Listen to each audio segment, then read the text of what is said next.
take us through the race? Well, I knew everyone was going to be out pretty fast that first 50, and I don't really like taking it out that fast, but when I saw Tracy Julian that first 50, I knew I had to go for it.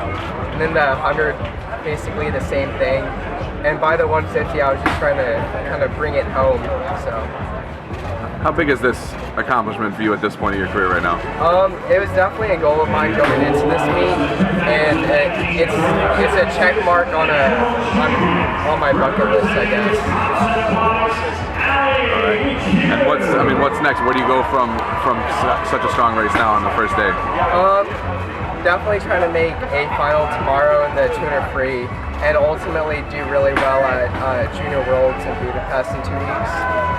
All right, and being a teen sensation is going around these days with you and Reagan Smith and a lot of young swimmers, doing really well. How have you been able to balance, your advancement, but also balance not worrying about the pressure and everything? It seems like you're doing a pretty good job of that. Well, I think it's easier for when you're not competing at a huge level not to be feeling a lot of pressure, and I'm trying to ride that as long as I can until I'm maybe a pro or in college. How did it feel not being at Worlds and seeing the time?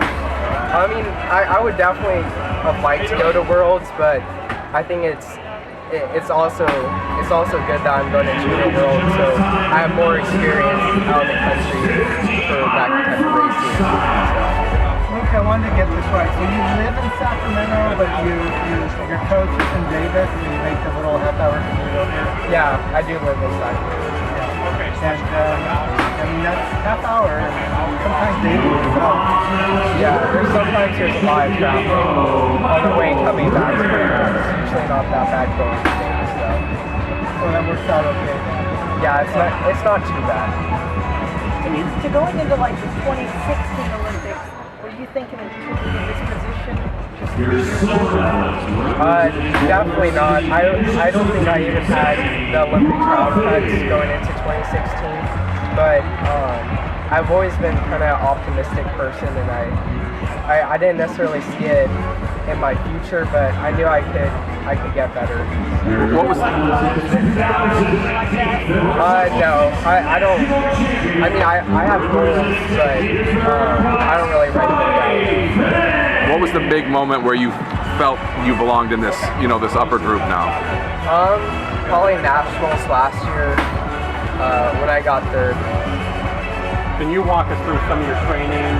200 flyers are famous for their demanding sets. Does anything stand out in terms of what got you to where you are now? Well, my coach and I have been working on a lot of kind of back half 100 speed this year, and trying to keep my stroke count under 20 for the last 50.